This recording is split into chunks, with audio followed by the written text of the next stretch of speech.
नमस्ते एवरीवन, आप सबका बहुत बहुत ज़्यादा स्वागत है परीक्षा पथ पर। और देखिए, आप सब लोग एक्साइट भी होते हैं क्योंकि आगे के लिए हमें एक व्यू पॉइंट मिल जाता है कि यस, हमें इस तरफ जाना चाहिए या हमें इस तरफ नहीं जाना चाहिए, है ना। हमें अपना समय देना चाहिए या हमें अपना समय नहीं देना चाहिए। बात हो रही है एनटीपीसी अंडर ग्रेजुएट। सबसे पहले तो आपके लिए एक रिक्वेस्ट ये है कि आपके अगर रॉन्ग क्वेश्चन आपको लग रहे हैं आपकी शिफ्ट में, तो प्लीज़ कॉमेंट बॉक्स में ज़रूर लिखिएगा, या फिर आपके पास हमारा ये नंबर है, बहुत सारे बच्चों ने यहाँ पर भेजा भी है 9818579385। इस पर आप ज़रूर अपने रॉन्ग आंसर जो है वो प्लीज़ भेजिएगा, ठीक है।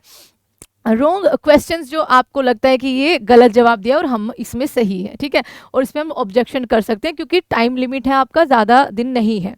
उसके अलावा एक सेफ स्कोर की CBT 2, क्योंकि वो एक बड़ा पड़ाव है, उसके लिए तैयारी आपको पहले से करनी होगी, इससे ज़्यादा टफ वो रहने वाला है इस वजह से, ठीक है। तो सेफ स्कोर क्या हो सकता है कि यस, हम मेहनत करें CBT 2 के लिए, उसके बारे में थोड़ी सी चर्चा करेंगे। और सबसे पहले तो उन टीचर्स को मेरा भैया हाथ जोड़ के प्रणाम जो कट ऑफ का सबसे पहले ले आते हैं और बाद में ये भी कहते हैं कि हम इसका ये नहीं करेंगे, वो नहीं करेंगे, रियल डाटा उठा। सबसे पहले तो बच्चा उस डाटा को बिल्कुल फेंक दो, ये जो एवरेज मार्क्स ये और वो जो बता रहे होते हैं, ठीक है।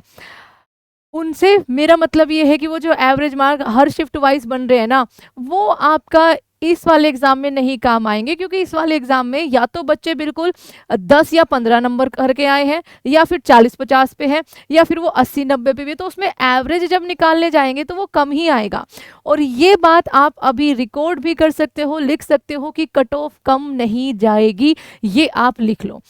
क्यों, उसके रीजंस हैं, ठीक है, एक बार देखते हैं। और पिछले आपने देखा होगा, आपने आरपीएफ से देखा होगा, आरपीएफ एसआई, आरपीएफ कांस्टेबल या फिर रेलवे का भी जितने भी एग्जाम हुए हैं जिनकी कट ऑफ आपकी निकली है, वहां से आपने देखा होगा कि कट ऑफ कम तो बिल्कुल नहीं जा रही है, ठीक है। तो इसमें क्यों आपका यहाँ पर हो जाएगा, 63 लाख बच्चों ने फॉर्म भरा था, ठीक है। फॉर्म भरना एक अलग बात होती है।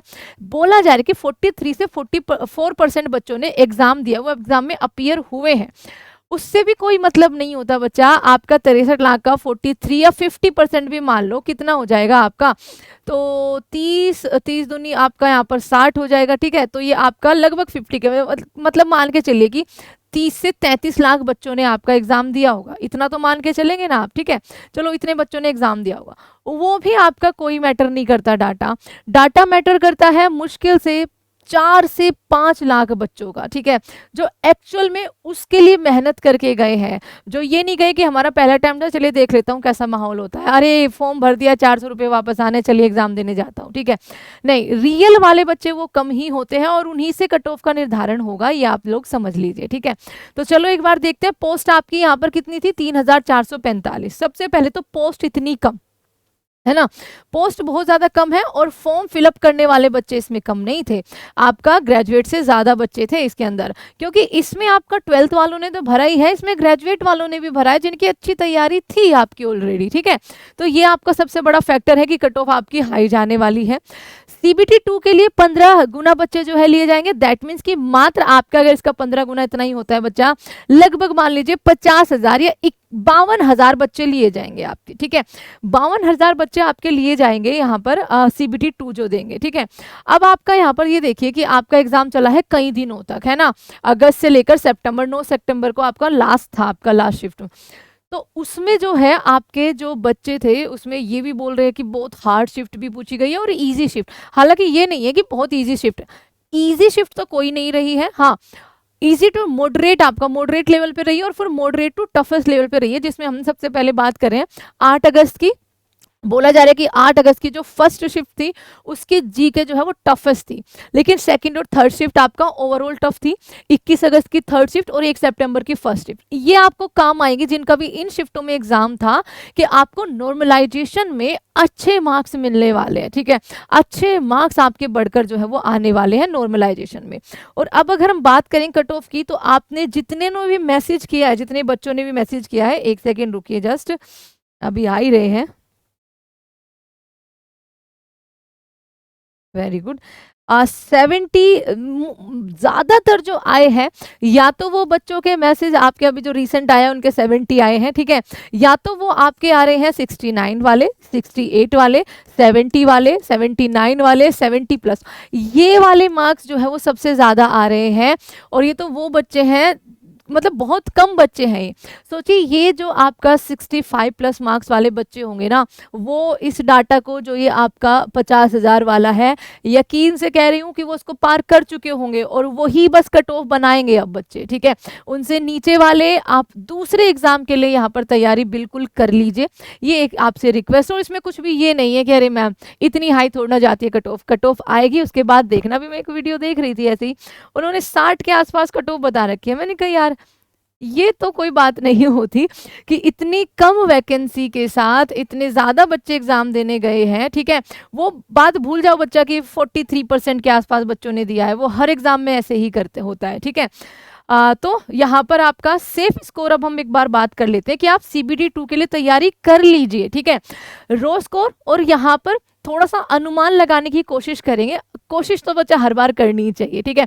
और मेरी अब पिछली 3 वीडियोस एकदम सटीक बैठी है। सटीक इतना मतलब कि 1 से आधे नंबर का फर्क बच रहा है। तो एक बार देखते हैं यहाँ पर सेफ स्कोर फॉर CBT 2, एक ये है और एक ये है। रो इसलिए बच्चा क्योंकि आपकी आंसर की आई है, अभी आपके पास केवल रो स्कोर ही है, ठीक है। नॉर्मलाइजेशन का पता नहीं किस शिफ्ट में कितना ज्यादा हो जाएगा। नॉर्मलाइजेशन आपका 10 नंबर भी बढ़ सकता है, 15 भी अगर टफेस्ट है, और आपका यहाँ पर 6 नंबर भी, 7 नंबर भी, ठीक है। बहुत ज्यादा फ्लक्चुएशन आपका नहीं आएगा क्योंकि पेपर ईजी तो बिल्कुल भी नहीं था। ओके चलिए, तो देखो अगर आपके रो मार्क्स जिनको टफेस्ट शिफ्ट लग रही है, जो आपको पता ही होगा कि कौन सी शिफ्ट आपकी टफ थी, ठीक है, तो वो अगर 65 प्लस उनके बन रहे हैं, ये रो मार्क्स की बात कर रही हूं, तो आप CBT 2 की तैयारी करिए। और अगर आपकी शिफ्ट थी नॉर्मल और अगर आपके बन रहे हैं यहाँ पर 68 प्लस, ध्यान रखना 68, 69 ये, और ये जनरल कैटेगरी के लिए है, ये भी आपको याद रखना होगा। सिर्फ जनरल कैटेगरी, OBC और EWS, क्योंकि तीनों में 1 से 2 नंबर का डिफरेंस रहेगा, इससे ज्यादा नहीं रहने वाला है। हो सकता है कि EWS की कई बार होता है ना कि OBC की ज्यादा ही चली गई कट ऑफ। ओके, तो ये इन तीनों के लिए है। अगर आपके इतने नंबर बन रहे हैं तो आप रो स्कोर में, तो आप CBT 2 के लिए 100% जाइए।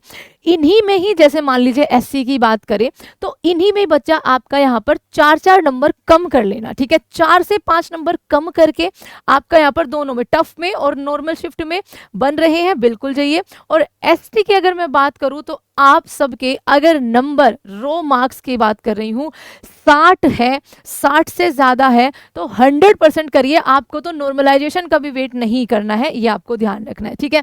अब ये आपका यहाँ पर स्कोर जो CBT 2 के लिए जा सकता है, जो कट ऑफ शायद बन सकता है, ये आपके लिए है। ये अब देखो अलग अलग जोन की आपकी निकलेगी, ऑब्वियस सी बात है, और ये हर जोन के लिए, कहीं भी आपको ऐसा नहीं देखने को मिलेगा इस बार कि उस जोन में बहुत ज्यादा कम चली गई, ठीक है, क्योंकि हर जगह वैकेंसी आपकी कम थी।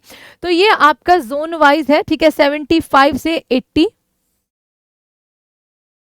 इसके बीच में हर जोन की आपकी रहने वाली है, ठीक है, ये आपको ध्यान रखना है। OBC के लिए 75, मैंने 75 इसलिए रखा है क्योंकि इस बार मुझे लगता नहीं है कि EWS, OBC और जनरल में बहुत ज़्यादा डिफरेंस रहने वाला है। आप एक एक नंबर इसमें कम भी कर सकते हो। अब देखो इसके प्लस में नहीं जाना है, सिंपल सी बात तो ये है। कट ऑफ इससे थोड़ी कम ही रहने वाली है। अब जोन वाइज कट ऑफ के लिए बच्चा आपको थोड़ा सा समय देना होगा, उसके लिए वो भी एक बार आपके लिए जरूर लाएंगे, चाहे उसके हमें 2 मिनट की वीडियो बनानी हो, ठीक है। EWS के लिए भी मैंने सेम यही OBC वाला डाटा रखा है, एक आधे नंबर का इसमें फर्क आ सकता है।